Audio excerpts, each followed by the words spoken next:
السلام علیکم ورحمۃ اللہ وبرکاتہ۔ الحمد للہ رب العالمین والصلاة والسلام علی اشرف الانبیاء والمرسلین نبینا محمد وعلی آلہ وصحبہ اجمعین، اما بعد۔ مشاہدین کرام، اللہ رب العالمین کے حمد و ثنا اور اس کے آخری نبی جناب محمد رسول اللہ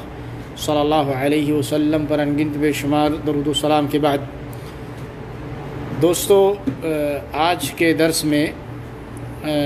باجماعت نماز کی فضیلت کیا ہے اور اس کا حکم کیا ہے، اس تعلق سے انشاءاللہ کچھ باتیں آئیں گی، اور اسی ضمن میں انشاءاللہ کچھ دوسری باتیں بھی آپ کے سامنے نماز سے متعلق آئیں گی۔ سب سے پہلا جو مسئلہ ہے وہ ہے نماز باجماعت پڑھنے کی شریعت کے اندر کیا فضیلت ہے۔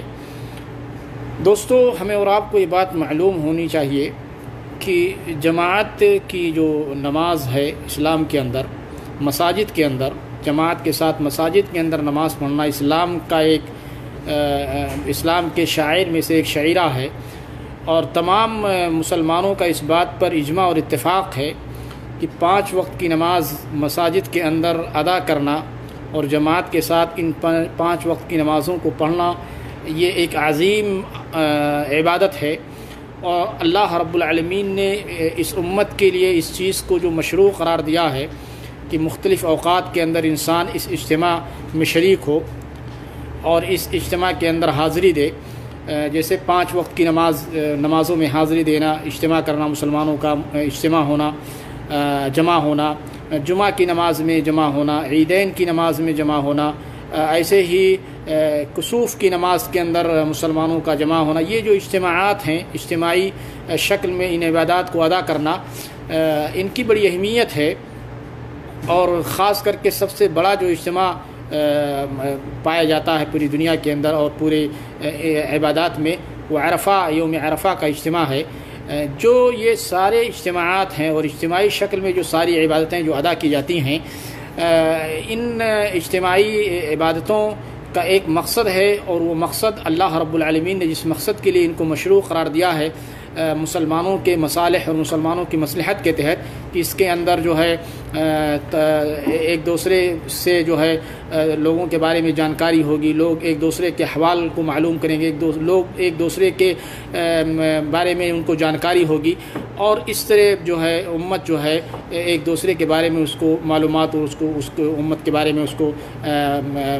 جانکاری ہوگی۔ اللہ تعالیٰ نے اس چیز کو قرآن مجید کے اندر ذکر کیا، یا ایھا الناس انا خلقناکم من ذکر وانثی وجعلناکم شعوبا وقبائل لتعارفوا ان اکرمکم عند اللہ اتقاکم۔ تو مختلف قسم کے لوگ جو ہے اس طرح کے اجتماعات میں، چاہے وہ 5 وقتہ نماز ہو، آدمی اپنے پڑوسیوں سے ملتا ہے، آدمی اگل بغل کے لوگوں سے اس کی ملاقات ہوتی ہے، آدمی ایک دوسرے کے حالات معلوم کرتا ہے، ایک دوسرے کی خیریت لیتا ہے۔ ایسے ہی جمعہ کے اندر اس سے بڑا تھوڑا اجتماع ہوتا ہے، ایسے ہی عیدین کی نماز میں اس سے اور تھوڑا بڑا اجتماعی شکل میں عبادت ادا کی جاتی ہے، اور لوگ ایک دوسرے سے ملتے ہیں، احوال اور معلوم کیا جاتا ہے، لوگوں کی خیریت معلوم کی جاتی ہے۔ اور اس سے بڑا جو ہے وہ عرفہ کا اجتماع ہے، جہاں پوری دنیا اور پوری عالم اسلام کا اجتماع ہوتا ہے، اور لوگ مختلف جنسیات اور مختلف نیشنلٹی اور مختلف رنگ اور مختلف ڈھنگ اور مختلف لہجے اور زبان کے موجود ہوتے ہیں، اور وہاں لوگ ایک دوسرے کی خیریت اور ایک دوسرے کے بارے میں لوگ احوال سے باخبر ہوتے ہیں۔ تو یہ جو اجتماعی عبادتیں ہیں، چاہے وہ 5 وقت کی نماز ہو یا جمعہ کی نماز یا دیگر جو اجتماعی شکل میں جن عبادتوں کو مشروع قرار دیا ہے اللہ رب العالمین نے، اور اللہ کے رسول صلی اللہ علیہ وسلم نے بھی ان 5 وقت کی نمازوں کو جماعت کے ساتھ مسجد میں ادا کرنے پر ابھارا ہے، اور اس کی فضیلت کو اور اس کے اجر کو بیان فرمایا ہے۔ اللہ کے رسول صلی اللہ علیہ وسلم کی ایک حدیث آتی ہے، بخاری و مسلم کے اندر روایت ہے کہ صلاۃ الجماعۃ افضل من صلاۃ الفذ ب27 درجہ، کہ جماعت کی نماز یہ اکیلے نماز پڑھنے سے 27 گنا زیادہ ثواب کے اعتبار سے، درجے کے اعتبار سے بہتر اور افضل ہے۔ تو یہ جو حدیث ہے اللہ کے رسول صلی اللہ علیہ وسلم کی صحیح حدیث، صحیحین کے اندر بخاری اور مسلم کے اندر یہ روایت موجود ہے کہ منفرد آدمی اگر نماز پڑھے گا، اکیلے نماز پڑھے گا، تو جماعت والے کے مقابلے میں اس کو 27 گنا ثواب کم ہوگا۔ دوستو اسی تعلق سے ایک اور بات ذہن میں رکھیں کہ یہ جو جماعت کے ساتھ یا با جماعت نماز پڑھنے کا حکم ہے مسجدوں کے اندر، یہ پانچ نمازوں کے لیے، 5 وقتہ نمازوں کے لیے جو 5 نمازیں ہیں پورے دن اور رات ملا کر کے، ان 5 نمازوں کے لیے جماعت کے ساتھ نماز پڑھنا مسجد کے اندر یہ واجب ہے، اور اس کے وجوب پر اللہ کی کتاب قرآن مجید، اللہ کے رسول صلی اللہ علیہ وسلم کی سنت اس بات پر دلالت کرتی ہیں کہ یہ 5 نمازیں جماعت کے ساتھ مسجد میں ادا کرنا واجب اور ضروری ہے۔ اللہ کے رسول صلی اللہ علیہ وسلم کی ایک بڑی مشہور حدیث آتی ہے، حضرت ابو ہریرہ رضی اللہ تعالی عنہ بیان کرتے ہیں، کہتے ہیں کہ اللہ کے رسول صلی اللہ علیہ وسلم نے بیان فرمایا، اثقل الصلاة علی المنافقین صلاة العشاء وصلاة الفجر ولو يعلمون ما فيهما لأتوهما ولو حبوا ولقد هممت أن آمر بالصلاة فتقام ثم آمر رجلا يصلي بالناس ثم أنطلق معي برجال معهم حزم من حطب إلى قوم لا يشهدون الصلاة فأحرق عليهم بيوتهم بالنار۔ یہ جو روایت ہے متفق علیہ روایت ہے لمبی سی، اللہ کے رسول صلی اللہ علیہ وسلم نے اس حدیث کے اندر بیان فرمایا کہ جو ہے سب سے ثقل اور سب سے بوجھ والی نماز منافقوں کے اوپر عشاء کی نماز ہوتی ہے، اور فجر کی نماز انہیں سب سے زیادہ بھاری محسوس ہوتی ہے۔ اور اگر لوگوں کو معلوم ہو جائے کہ ان دونوں نمازوں میں کتنا ثواب اور اجر ہے تو وہ لوگ آئیں گے، ان نمازوں میں حاضر ہوں گے، اگرچہ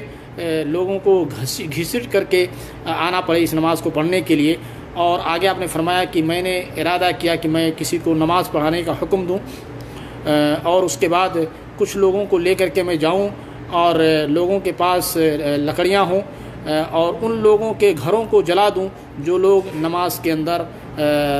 جو مسجد کے اندر نماز پڑھنے کے لیے جماعت کے ساتھ نہیں آتے ہیں۔ تو اس حدیث سے اس بات کا پتہ چلتا ہے کہ جماعت کے ساتھ نماز پڑھنا مسجد کے اندر یہ واجب ہے، اس لیے کہ اللہ کے رسول صلی اللہ علیہ وسلم نے اس حدیث کے اندر ایک تو جو لوگ جماعت کے ساتھ مسجد میں نماز پڑھنے نہیں آتے ہیں ان کو آپ نے ان کی جو صفت بیان کی کہ یہ لوگ منافق لوگ ہیں، یعنی ان کے اندر نفاق ہے، نفاق عملی، اور اللہ کے رسول صلی اللہ علیہ وسلم کسی عمل پر کسی کو منافق کہیں، کوئی ایسا عمل جو سنت ہو، جو مسنون، جس کا کرنا مسنون ہو، واجب نہ ہو، ضروری نہ ہو، اللہ کے رسول صلی اللہ علیہ وسلم کسی کو اس صفت سے متصف نہیں کریں گے۔ لیکن ظاہر سی بات ہے جب اللہ کے رسول صلی اللہ علیہ وسلم اس حدیث کے اندر ایسے لوگوں کو اس صفت سے متصف کر رہے ہیں کہ جو لوگ جماعت کے ساتھ مسجدوں میں نماز پڑھنے کے لیے نہیں آتے ہیں وہ لوگ منافق ہیں، ان کے اندر نفاق ہے، ظاہر سی بات ہے کسی واجب کے چھوڑنے پر ہی یہ اللہ کے رسول صلی اللہ علیہ وسلم ایسے لوگوں کے بارے میں کہہ رہے ہیں۔ دوسری چیز اس حدیث کے اندر یہ کہ آپ نے ان کے گھروں کے جلانے کا ارادہ کیا کہ جو لوگ جماعت کے ساتھ نماز سے دوری اختیار کے رہتے ہیں، جماعت کے ساتھ نماز پڑھنے کے لیے نہیں آتے ہیں، آپ نے ان کے گھروں کو جلانے کا ارادہ کیا تھا۔ اور کسی سنت چھوڑنے پر ظاہر سی بات ہے یہ سزا اور یہ عقوبت اللہ کے رسول صلی اللہ علیہ وسلم ان لوگوں کے بارے میں آپ ارادہ نہیں کرتے، ظاہر سی بات ہے واجب چیز چھوڑ رہے تھے، اس لیے اللہ کے رسول صلی اللہ علیہ وسلم نے یہ ارادہ کیا تھا کہ ان کے گھروں کو جلا دیا جائے۔ لیکن آپ نے اس اپنے ارادے سے آپ رک گئے، اس لیے کہ آگ سے جو ہے اللہ کے علاوہ کوئی اور کسی کو سزا نہیں دے سکتا۔ اور یہ بھی کہا گیا ہے کہ آپ نے اس لیے ان لوگوں کے گھروں کو نہیں جلایا کہ گھروں کے اندر عورتیں ہوں گی، بچے ہوں گے، اور عورتوں کے اوپر، چھوٹے بچوں کے اوپر جماعت چونکہ فرض نہیں ہے، جماعت واجب نہیں ہے، اس لیے آپ نے یہ کام کرنے سے آپ رک گئے اور آپ نے یہ کام نہیں کیا۔ تو یہ بات دوستو واضح ہو گئی کہ یہ بڑی اہم چیز ہے جماعت کے ساتھ مسجدوں کے اندر نماز کی ادائیگی کرنا۔ اور ایک اور روایت آتی ہے کہ ایک نابینا صحابی ہیں جو کہتے ہیں کہ ایک مرتبہ اللہ کے رسول صلی اللہ علیہ وسلم کے پاس آئے اور انہوں نے اجازت مانگی کہ وہ گھر کے اندر نماز پڑھ لیا کریں، اس لیے کہ کوئی آدمی نہیں ہے، لیس لی قائد یقودنی الی المسجد، یعنی کوئی ایسا شخص نہیں ہے جو مجھے مسجد تک لے جائے۔ تو اللہ کے رسول صلی اللہ علیہ وسلم نے ان سے یہ سوال کیا، اتسمع النداء، اذان سنتے ہو؟ تو انہوں نے جواب دیا صحابی نے کہ نعم، مجھے اذان کے کلمات سنائی دیتے ہیں، لیکن میں چونکہ نابینا ہوں، مسجد تک آنا جانا میرے لیے مشکل ہے، اس لیے میں رخصت چاہتا ہوں۔ تو اللہ کے رسول صلی اللہ علیہ وسلم نے فرمایا، اجب لا اجد لک رخصہ، کہ اگر تم اذان سنتے ہو تو تمہیں نماز پڑھنے کے لیے جماعت کے ساتھ حاضر ہونا پڑے گا، تمہارے لیے میں کوئی رخصت نہیں پاتا۔ تو دوستو یہ حدیث بڑی اہم ہے ہمارے اور آپ کے لیے، اور خاص کر کے آج کے ماحول میں، کہ ایک نابینا صحابی آ کر کے اللہ کے رسول صلی اللہ علیہ وسلم سے، اور اس زمانے میں جب کہ نہ لائٹوں کا انتظام اتنا تھا، نہ سڑکیں اور اس طرح کی چیزیں میسر تھیں، خطرات تھے، اور ایسے موقع پر صحابی رسول نابینا ہیں آ کر کے اجازت مانگ رہے ہیں، اللہ کے رسول صلی اللہ علیہ وسلم انہیں رخصت نہیں دے رہے ہیں۔ تو آج کے ماحول میں جب کہ کوئی اتنی پریشانی نہیں ہے، راستے ٹھیک ٹھاک ہوتے ہیں، آنے جانے میں کوئی اتنی دقت اور پریشانی نہیں ہوا کرتی ہے، تو ایسے وقت میں ہمارے اور آپ کے لیے کیا ہوگا کہ ہم اور آپ جماعت کے ساتھ مسجدوں میں حاضری نہیں دیتے ہیں نماز کے لیے۔ ایک اور روایت آتی ہے اللہ کے رسول صلی اللہ علیہ وسلم کی، جس کے اندر اللہ کے رسول صلی اللہ علیہ وسلم نے فرمایا ہے کہ حضرت ابن مسعود کی ہے، حضرت عبداللہ بن مسعود رضی اللہ تعالیٰ عنہ کہتے ہیں کہ لقد رأیتنا وما يتخلف عنها الا منافق معلوم النفاق، کہ جماعت سے وہی آدمی پیچھے ہوگا جس کے اندر نفاق ہوگا، منافق ہوگا، اور اس کا نفاق بالکل واضح اور ظاہر ہوگا، وہی آدمی جماعت سے پیچھے رہ سکتا ہے۔ تو دوستو یہ مسئلہ یہ ختم ہو جائے گا کہ جماعت کے ساتھ مسجدوں کے اندر 5 وقتہ نماز کے لیے ضروری ہے حاضری دینا اور جماعت کے ساتھ نماز پڑھنا، الا کہ آدمی کے پاس کوئی عذر ہو۔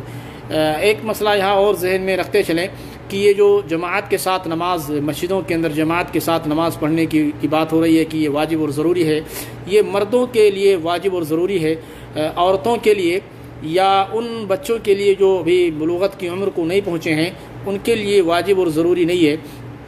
یہ واجب اور ضروری ہے مردوں کے لیے، اس لیے کہ اللہ کے رسول صلی اللہ علیہ وسلم نے عورتوں کے تعلق سے بیان فرمایا ہے کہ وَبُيُوتُهُنَّ خَيْرٌ لَهُنَّ، کہ عورتوں کا گھر ان کے لیے، عورتوں کا گھر ہی ان کے لیے بہتر ہے۔ تو عورتوں کے لیے چونکہ جماعت کی نماز ان کے لیے واجب اور ضروری نہیں ہے، ایسے ہی ان بچوں کے لیے جو بالغ نہیں ہوئے ہیں یا بلوغت کی عمر کو نہیں پہنچے ہیں۔ لیکن اگر عورت مسجد میں جماعت کے ساتھ نماز پڑھنا چاہتی ہے اور مسجد کے اندر عورتوں کے نماز پڑھنے کا انتظام ہے، تو پردے کے ساتھ اور بغیر خوشبو لگائے ہوئے اور ایسا کچھ کیے ہوئے کہ جس سے کوئی فتنے میں پڑ جائے، عورت کے لیے مسجد میں حاضری دینا اور مسجد میں جماعت کے ساتھ نماز پڑھنا یہ عورت کے لیے جائز ہے، اگر فتنے کا کوئی ڈر نہ ہو اور بڑے ہی پردے کے ساتھ عورت مسجد میں جانا چاہتی ہے جماعت کی نماز پڑھنے کے لیے۔ لیکن عورت کے اوپر جماعت کی حاضری اور جماعت کے ساتھ اس کے لیے مسجد میں نماز پڑھنا یہ اس کے لیے واجب اور ضروری نہیں ہے۔ یہاں ایک چیز اور سمجھتے چلیں کہ جس انسان نے جماعت کے ساتھ نماز نہیں پڑھی، یعنی جماعت سے نماز مسجد میں جا کر کے ادا نہیں کیا بلکہ اکیلے ہی کسی نے نماز پڑھ لی، تو اس انسان کی نماز تو ہو جائے گی اور نماز اس کی صحیح ہو جائے گی، لیکن وہ انسان گنہگار ہوگا، اس لیے کہ اس نے ایک واجب چیز کو ترک کیا ہے اور ایک واجب چیز کو چھوڑا ہے، اور وہ ہے جماعت کے ساتھ مسجد کے اندر نماز پڑھنا۔ اسی سے دوستو ایک مسئلہ اور ہے، اسی سے ملتا جلتا، کہ اگر کوئی آدمی مسجد کے اندر آئے اور مسجد میں لوگوں نے نماز پڑھ لی، یعنی جماعت ہو چکی ہے مسجد کے اندر، تو کیا اس آدمی کے لیے یہ ضروری ہے کہ اگر کوئی آدمی مسجد کے اندر داخل ہو اور وہ آدمی جو مسجد کے اندر داخل ہو رہا ہے وہ اپنی نماز پڑھ چکا ہے، اپنی فرض نماز جو اس کی تھی وہ نماز پڑھ چکا ہے، اور جس مسجد کے اندر وہ داخل ہوا ہے اس مسجد کے اندر ابھی جماعت ہو رہی ہے، تو کیا اس کے لیے اس مسجد میں، جس مسجد میں جماعت ہو رہی ہے اس مسجد کے اندر اس کو نماز پڑھنا ضروری ہے یا ضروری نہیں ہے؟ تو اس سلسلے میں دوستو یہ بات ذہن میں رہے کہ اگر کوئی آدمی اپنی جماعت کے ساتھ نماز پڑھ چکا ہے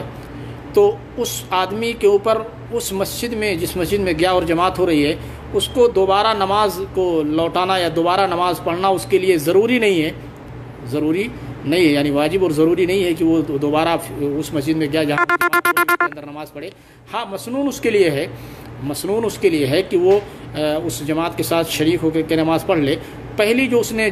نماز پڑھی تھی، پہلی نماز جماعت کے ساتھ، تو وہ اس کی فرض نماز مانی جائے گی، اور یہ نماز جو مسجد میں آیا اور جماعت ہو رہی تھی اس کے اندر شامل ہو گیا، یہ اس کی نماز نفل نماز مانی جائے گی اور اس کی نماز نفل کا اس کو ثواب ملے گا۔ ایسے ہی دوستو ایک مسئلہ اس تعلق سے اور ذہن میں رکھیں کہ کم سے کم کتنے لوگ ہوں تو جماعت ہو جائے گی. دیکھیے دوستو، کم سے کم جماعت کے لیے جس میں کوئی اختلاف اور کوئی وہ نہیں ہے، وہ 2 لوگ ہیں. یعنی 2 لوگ ہیں تو بغیر کسی اختلاف کے اس کو جماعت مانا جائے گا.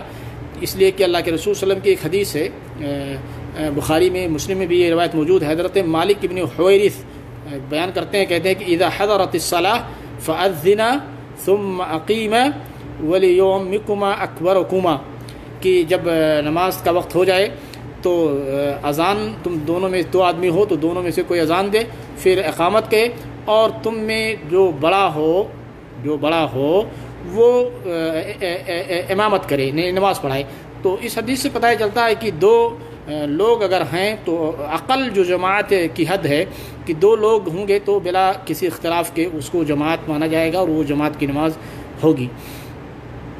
ایک مسئلہ اور اسی سے ملتا جلتا وہ یہ ہے کہ انسان کو کب یہ ہوگا کہ اس انسان کو جماعت کی نماز ملے، یعنی کتنی نماز اگر اس کو مل جائے، کتنی نماز اگر اس کو جماعت کی کتنی نماز اگر وہ پا جائے تو اس کو یہ کہا جائے گا کہ اس انسان کو جماعت مل گئی. اس سلسلے میں دوستو، اگر کوئی آدمی نماز کی 1 رکعت کسی کو مل گئی، یعنی جماعت والی نماز کی 1 رکعت وہ پا گیا، تو اس انسان کو یہ کہا جائے گا کہ اس انسان کو جماعت مل گئی. یا ایسے ہی اگر کسی آدمی کو رکوع مل گیا، رکوع میں شامل ہو گیا، تو اس انسان، یعنی رکوع میں امام کے ساتھ رکوع اس کو مل گئی، تو اس انسان کو وہ جماعت مل گئی. ان لوگوں کے قول کے مطابق جو لوگ کہتے ہیں کہ رکوع جس کو مل گئی گویا کہ اس کو رکعت مل گئی. یہ مسئلہ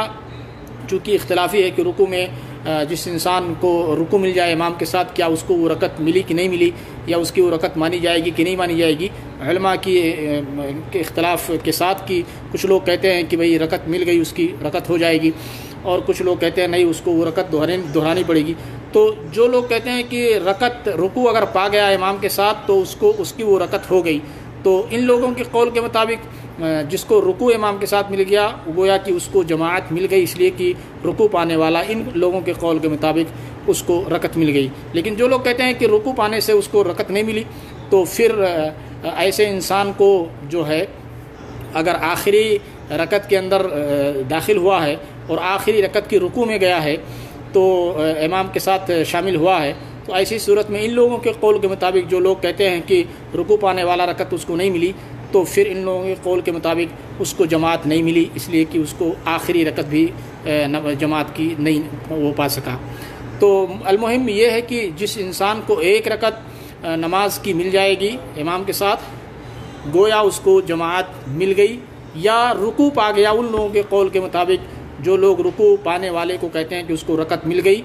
تو اس کو جماعت بھی مل گئی.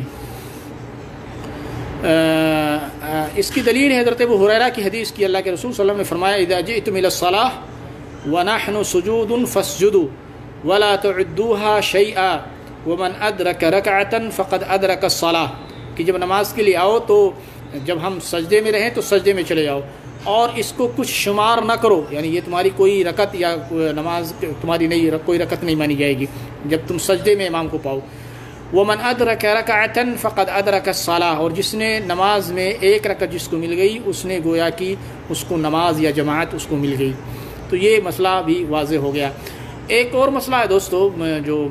بتانے والا مسئلہ ہے کہ وہ کون سی صورتیں ہیں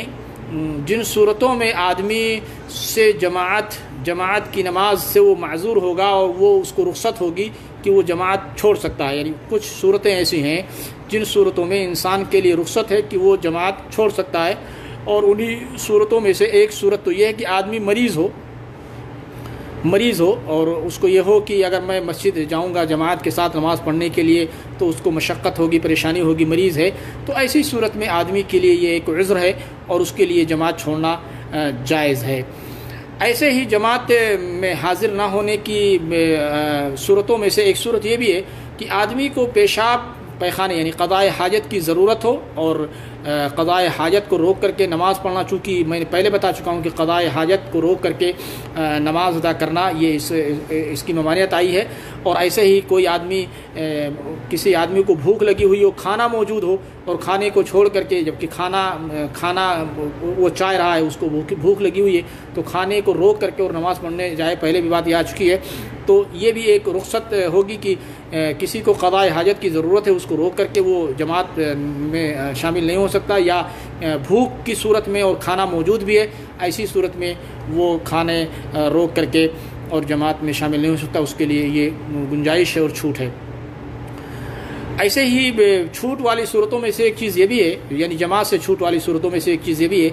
کہ اگر کسی آدمی کو یہ ڈر ہو کہ بھئی اس کا کوئی سامان ہے، کچھ ہے، اور اس کے ضیاع یا اس کے غائب ہونے کا اس کو خدشہ محسوس ہو رہا ہے کہ اگر میں یہ چیز کو چھوڑ کر کے مسجد میں گیا، جماعت کے ساتھ نماز پڑھنے کے لیے گیا، تو میری یہ چیز ضائع ہو سکتی ہے یا گم ہو سکتی ہے،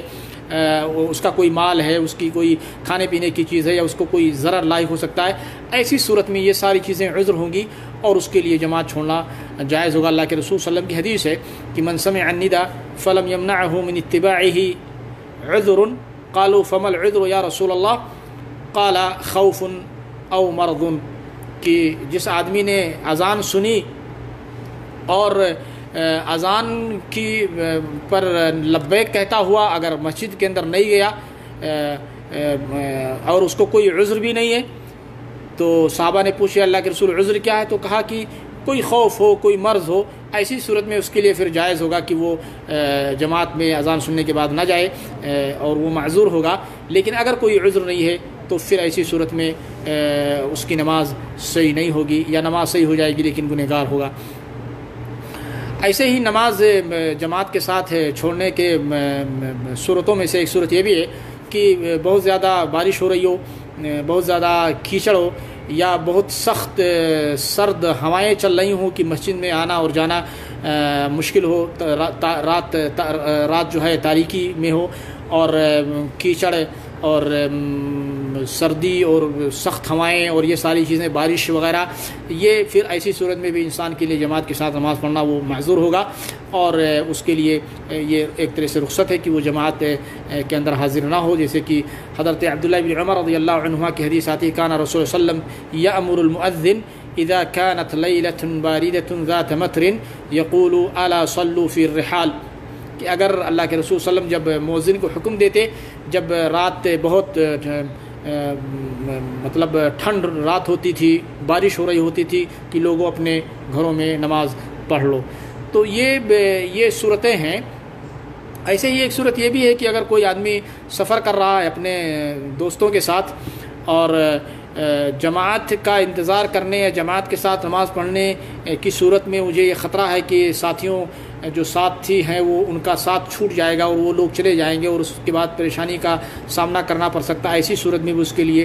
جماعت کا انتظار کرنا اس کے لیے رخصت ہے، وہ اکیلے نماز پڑھ سکتا ہے۔ تو یہ ساری چند صورتیں ہیں جن صورتوں میں انسان معذور ہوگا اور اس کے لیے اکیلے نماز پڑھنا جائز ہوگا، اور جماعت میں حاضری ایسے لوگوں کے لیے ضروری نہیں ہوگا۔ ایک مسئلہ اور دوستو اس تعلق سے سنتے چلیں، وہ یہ ہے کہ اگر کوئی آدمی مسجد کے اندر آیا اور مسجد کے اندر جماعت ہو چکی ہے، یعنی مسجد کے اندر پہلی جماعت ختم ہو گئی اور پہلی جماعت چھوٹ گئی، مسجد کے اندر داخل ہوا، اب جماعت کے لوگ دوسری جماعت کے لوگ موجود ہیں، کئی لوگوں کی نماز چھوٹی ہوئی ہے، تو کیا ان کے لیے اس مسجد کے اندر جماعت کے ساتھ نماز پڑھنا، جو 2-4 لوگ چھوٹ گئے ہیں جن کی جماعت چھوٹ گئی ہے، نماز ہو گئی مسجد کے اندر، ان کے لیے جماعت بنا کر کے نماز قائم کرنا اسی مسجد کے اندر صحیح ہے کہ نہیں؟ تو ایسے لوگوں کے لیے مسجد کے اندر دوسری جماعت قائم کرنا یہ جائز ہے، کوئی حرج کی بات نہیں ہے، اور آدمی جس مسجد کے اندر پہلی جماعت ہو چکی ہے اس مسجد کے اندر دوسری جماعت کے لوگ موجود ہیں تو اس مسجد کے اندر دوسری جماعت کی جا سکتی ہے، کوئی مشکل کی بات نہیں ہے، بلکہ اللہ کے رسول صلی اللہ علیہ وسلم کے زمانے میں اس طرح کے واقعے پیش آئے کہ ایک آدمی مسجد میں داخل ہوا، جماعت ہو چکی تھی مسجد کے اندر، تو اللہ کے رسول صلی اللہ علیہ وسلم نے صحابہ کرام سے کہا من یتصدق علی ھذا فیصلی معہ،